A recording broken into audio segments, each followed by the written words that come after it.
Assalamualaikum warahmatullahi wabarakatuh. Hai teman-teman, ketemu lagi dengan aku Uci Artia. Pada video kali ini kita akan belajar tentang soal P3K tahun 2023. Soal yang pertama, seorang guru terlihat diikuti oleh banyak peserta didik dimanapun berada. Peserta didik tersebut penasaran dengan trik-trik baru dari guru. Guru menggunakan smartphone-nya untuk melacak benda dari logam yang terjauh.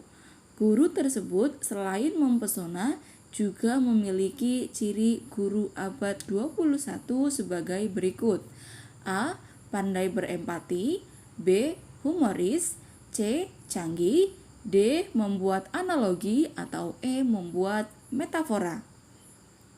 Coba teman-teman sambil kita hitung 5, 4, 3, 2, 1. Jadi jawaban yang paling tepat adalah yang C, canggih. Karena apa? Guru di abad 21 ditekankan untuk bisa menjadi seorang guru yang canggih.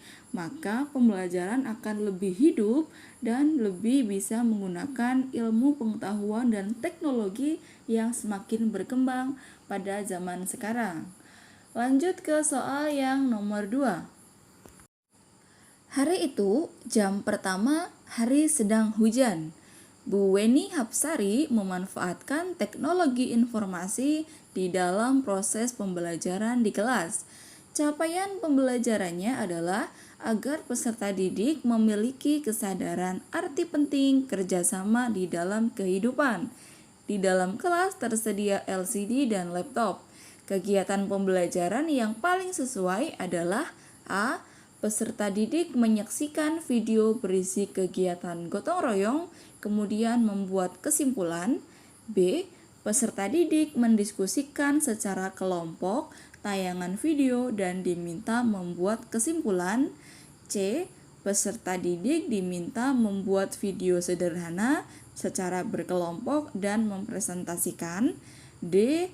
Peserta didik diminta mengamati kegiatan gotong royong di luar kelas dan terlibat membantu. E. Peserta didik membaca cerita bergambar tentang kegiatan gotong royong. Nah, teman-teman, di sini sangat terlihat bahwa kegiatan belajaran yang sesuai dengan deskripsi soal adalah yang B. Karena apa?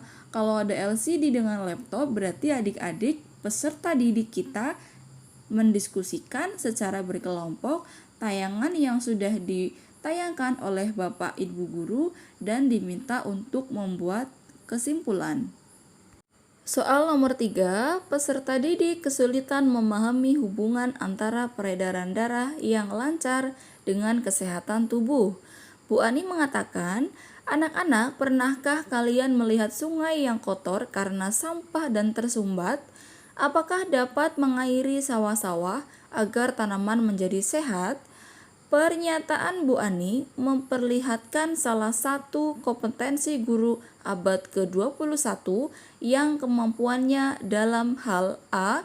Membuat padanan kata, B. Membuat analogi, C. Menghadirkan contoh, D. Membuat metafora, atau E. Melakukan eksplorasi. Dari keterangan dalam soal, Bu Ani memberikan contoh-contoh dalam kehidupan sehari-hari atau mengungkapkannya dalam pengalaman kesehari-hari. Artinya, Bu Ani ini bisa membuat sebuah analogi yang B. Lanjut ke soal yang nomor 4. Berikut ini termasuk kategori keterampilan khusus yang memerlukan pengambilan keputusan yang diperlukan dalam belajar mandiri adalah A. Kemampuan merumuskan tujuan pembelajaran. B. Keterampilan menetapkan tujuan pembelajaran. C. Keterampilan memproses dan mengolah informasi. D. Keterampilan menerjemahkan dan memahami bahan tertulis. Atau E. Kemampuan menerjemahkan informasi visual. Jadi, yang termasuk dalam kategori keterampilan khusus untuk bisa mengambil sebuah keputusan adalah yang B. Dia juga bisa menetapkan tujuan belajar. Soal nomor 5, alasan utama mengapa pembelajaran abad 21 sebaiknya lebih berorientasi kepada pengembangan keterampilan belajar daripada mengajarkan pengetahuan adalah A. Perkembangan teknologi memungkinkan seluruh pengetahuan dipelajari. B. Keterampilan abad 21 lebih penting tidak memerlukan pengetahuan. C. Abad 21 adalah era disrupsi di mana peran guru akan segera hilang. D. Pengetahuan faktual sudah usang dan tidak relevan dengan era abad 21. Atau E. Tuntutan SDM masa depan yang memiliki kemampuan belajar mandiri. Jawaban yang paling tepat adalah alasan untuk tuntutan SDM masa depan yang memiliki kemampuan belajar mandiri. Soal nomor 6, berikut ini merupakan arti penting pengembangan kurikulum dengan menghadirkan keterampilan berpikir tingkat tinggi dan literasi kebudayaan bagi guru di era abad 21 adalah A. Bangsa Indonesia memerlukan pengembangan dan kebudayaan serta pengetahuan tentang sejarah kebudayaan Indonesia. B. Bangsa Indonesia memerlukan SDM yang kreatif, memecahkan persoalan dan mampu berkomunikasi dengan orang dari latar belakang budaya berbeda. C. Bangsa Indonesia memerlukan berkembangnya seni budaya dan kreativitas menciptakan karya-karya seni berbasis keunikan lokal. D. Bangsa Indonesia memerlukan SDM dengan kemampuan berpikir canggih dan dapat memodernkan seni dan budaya asli. E. Bangsa Indonesia memerlukan manusia yang mampu teknologi canggih untuk dapat menggantikan peran guru. Jawaban yang paling tepat adalah yang B. Bangsa Indonesia memerlukan SDM yang kreatif, yang bisa memecahkan persoalan dan mampu berkomunikasi dengan latar belakang budaya yang berbeda-beda. Soal nomor 7. Berikut merupakan pergeseran dan atau penyesuaian peran guru dalam memfasilitasi pembelajaran abad ke-21 kecuali A. Merubah paradigma dari professional teaching menjadi professional learning. B. Menerapkan terpusat aktivitas peserta didik namun guru tetap aktif. C. Mengutamakan penilaian hasil belajar atau assessment for learning. D. Mengembangkan kemampuan belajar mandiri diri secara berkelanjutan. Atau E. Memiliki kebiasaan melakukan refleksi atau reflective practitioner. Jawaban yang paling tepat adalah ada 4, tapi ada satu yang salah, yaitu mengutamakan penilaian hasil belajar. Proses yang lebih penting. 8. Berikut upaya pengembangan profesionalisme berkelanjutan yang termasuk kegiatan pengembangan diri, publikasi ilmiah, dan karya inovatif secara berurutan adalah A. Mengikuti pelatihan pembuatan media, menciptakan model pembelajaran yang dimuat di media massa, dan membuat karya seni. B. Menulis jurnal, mempublikasikan hasil PTK, dan menghasilkan model pembelajaran. C. Mengikuti diklat kepala sekolah, mempublikasikan artikel, dan mengikuti media inovatif. D. Mengikuti diklat teknis, publikasi karya ilmiah di majalah terakreditasi, dan menciptakan alat pendeteksi kadar oksigen.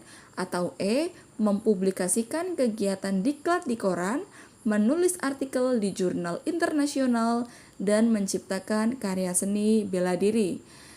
Secara berurutan, tahapan yang paling benar dari A sampai E adalah poin D.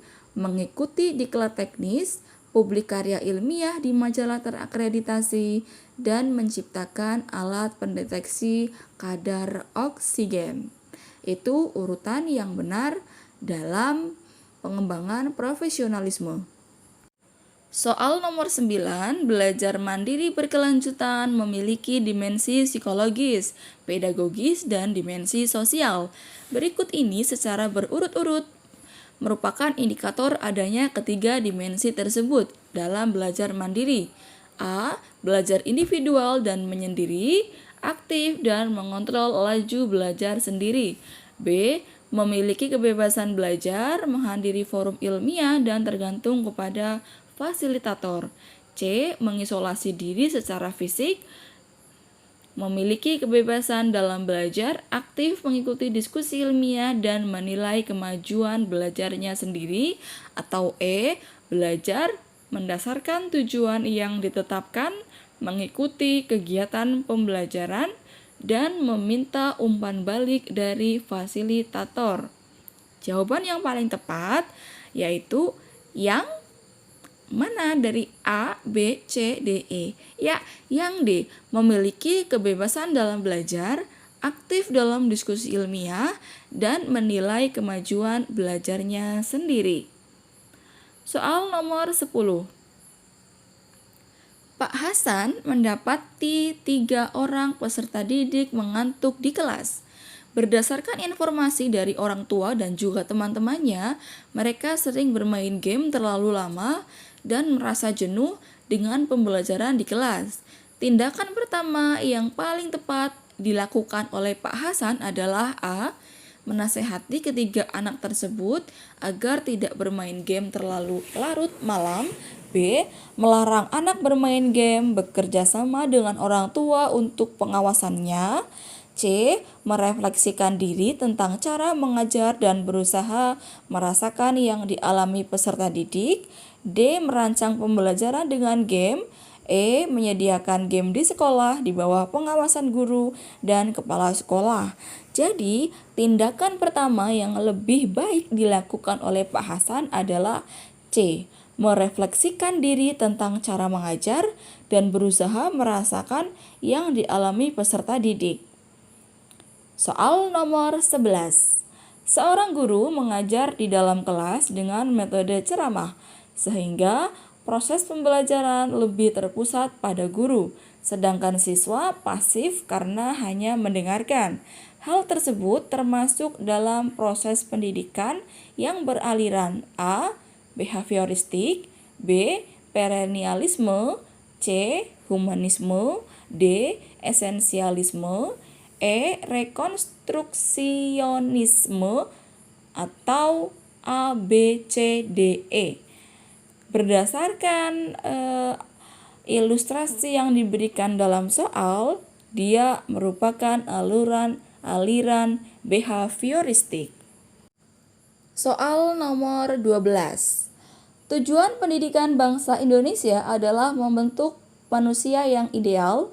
Berikut ini implementasi sila kelima dalam pendidikan sebagai upaya pencapaian tujuan tersebut.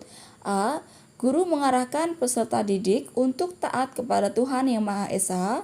B. Orang tua memberi contoh pada anak-anak untuk tidak melakukan diskriminasi pada siapapun. C. Peserta didik diajarkan untuk mencintai dan mengkonsumsi produk dalam negeri. D. Pendidik mengikuti PPG untuk meningkatkan kreativitas dan profesionalitasnya. E. Sekolah melakukan program kegiatan bakti sosial dengan melibatkan peserta didiknya. Yang paling tepat dalam implementasi sila kelima adalah sekolah melakukan program kegiatan bakti sosial dengan melibatkan peserta didiknya. Soal nomor 13. Berikut ini contoh kegiatan yang tergolong ke dalam praktek pendidikan adalah A. Ibu Ani sedang membaca buku psikologi pendidikan. B. Ibu Heni dan Pak Didi sedang berdiskusi tentang pengertian pendidikan. C. Pak Andi sedang mengajarkan konsep bangun ruang kepada peserta didiknya. D. Pak Budi sedang mencari ide untuk memotivasi peserta didiknya agar giat belajar. E. Pak Hajar sedang mendownload file materi pendidikan Pancasila. Jadi yang termasuk kegiatan yang tergolong ke dalam praktek pendidikan adalah yang C. Pak Andi sedang mengajarkan konsep bangun ruang kepada peserta didiknya. Ini adalah praktek dalam dunia pendidikan. Soal nomor 14, sebagai humanisasi pendidikan bukan berarti pembentukan manusia oleh manusia lainnya. Sebab asumsinya bahwa manusia atau peserta didik adalah A. merupakan makhluk otonom, B. merupakan pribadi yang berkembang dan berakal, C. makhluk sosial yang dapat mempengaruhi satu sama lain, D. makhluk yang memiliki moral sehingga dapat membedakan baik dan buruk, atau E. makhluk religius yang diciptakan oleh Tuhan. Jadi asumsi bahwa manusia atau peserta didik merupakan yang A, merupakan makhluk otonom. Lanjut ke soal nomor 15. Soal nomor 15 adalah seorang pendidik perlu memahami landasan pendidikan. Salah satu manfaat mempelajari landasan pendidikan bagi pendidik adalah A. memahami berbagai karakteristik peserta didik sehingga memandang peserta didik sebagai pribadi yang unik. B. menumbuhkan sikap berpikir kritis pendidik terhadap perkembangan peserta didik. C. membantu pendidik dalam menentukan metode pembelajaran yang tepat digunakan dalam situasi tertentu di kelas.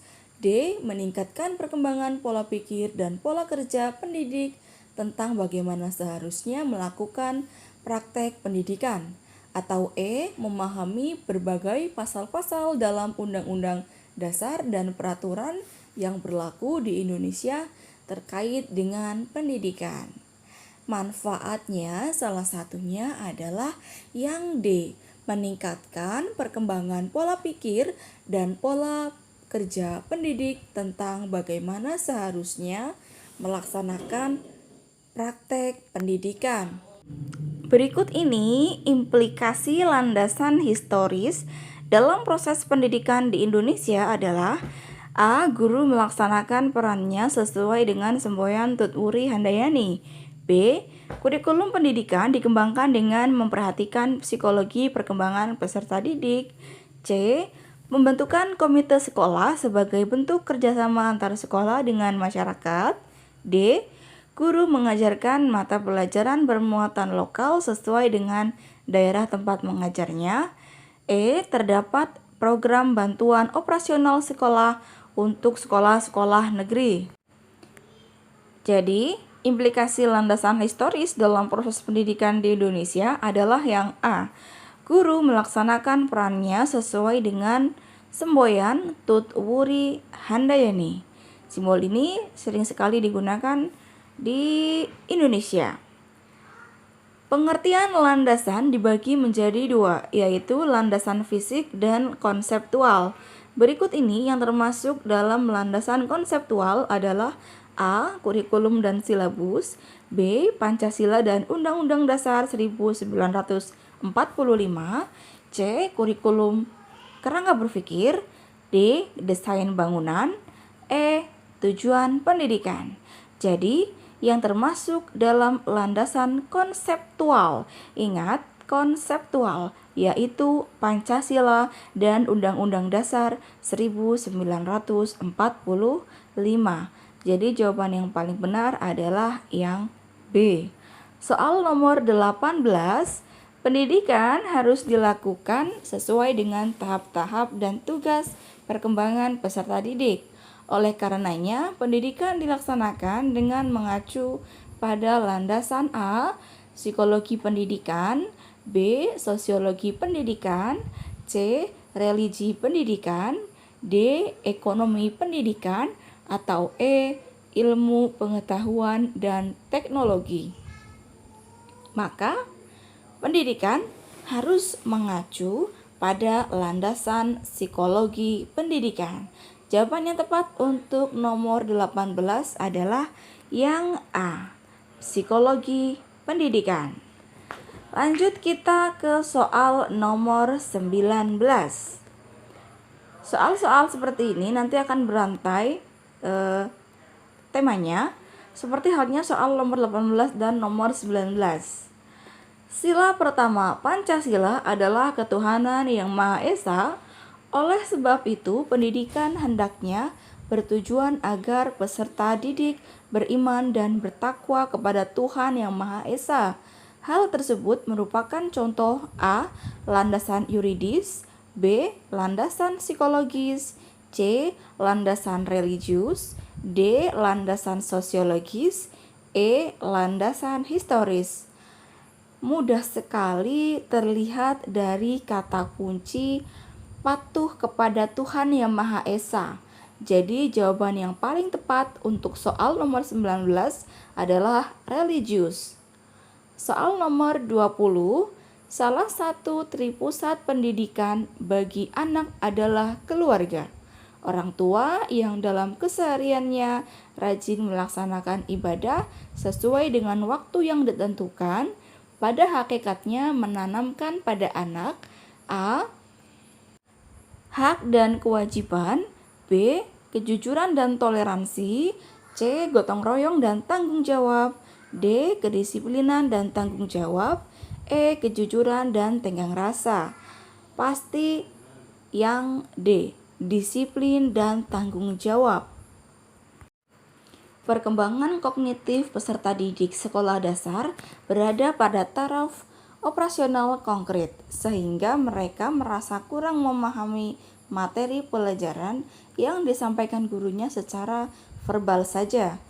Proses pembelajaran tersebut akan lebih efektif jika disertai dengan menggunakan media gambar, benda nyata, grafis, poster, atau cetak. Karena di sini adalah tingkatannya merupakan tingkatan sekolah dasar, maka lebih efektif jika proses pembelajaran disertai dengan menggunakan media benda nyata yang ada dalam kehidupan sehari-hari. Soal berikutnya, pada suatu proses pembelajaran yang kebetulan hari itu bertepatan dengan peringatan Hari Sumpah Pemuda, guru sebelumnya telah menghimbau kepada peserta didik untuk mengenakan busana daerah masing-masing. Tindakan guru tersebut memperhatikan karakteristik peserta didik, terutama pada aspek A. status sosial, B. moral, C. etnik, D. minat, dan E. motivasi. Jadi tindakan guru yang seperti itu menunjukkan karakteristik sebuah etnik dari masing-masing daerah. Soal nomor 23, Pak Adit merupakan seorang guru SMP X. Ketika melakukan proses pembelajaran menghadapi peserta didik yang berasal dari berbagai latar belakang kondisi keluarga. Ada keluarga yang mampu, miskin, ada yang orang tuanya menjadi pejabat, buruh, pegawai swasta. Namun, Pak Adit memberikan perhatian dan pelayanan yang sama kepada peserta didiknya. Hal ini sebenarnya Pak Adit memperhatikan karakteristik peserta didik, terutama dalam A. minat, B. motivasi, C. etnik, D. kultural, E. status sosial. Terlihat dari pekerjaan orang tuanya, maka dia status sosialnya yang ditekankan pada karakteristik siswa. Soal nomor 24, Pak Anton ketika akan melakukan kegiatan pembelajaran dengan topik tata surya, melakukan pretest terlebih dahulu dengan maksud ingin mengetahui pengetahuan dan keterampilan yang telah dimiliki oleh peserta didiknya sebagai patokan untuk memulai pembahasan topik tersebut. Hal ini berarti Pak Anton memperhatikan karakteristik peserta didik dalam hal A. kemampuan awal, B. motivasi belajar, C. perkembangan sosial, D. perkembangan emosi atau motorik. Karena ada pretest, jadi beliau ingin menguji kemampuan awalnya. Teman-temanku semuanya, soal nomor 25 bonus untuk teman-teman semuanya. Coba dibaca soalnya baik-baik, kemudian dipilih mana jawaban yang paling tepat dari A, B, C, D, E. Semoga video ini bisa membantu. Jangan lupa klik subscribe, like, dan komen, serta bagikan jika video ini bermanfaat buat teman-teman semuanya.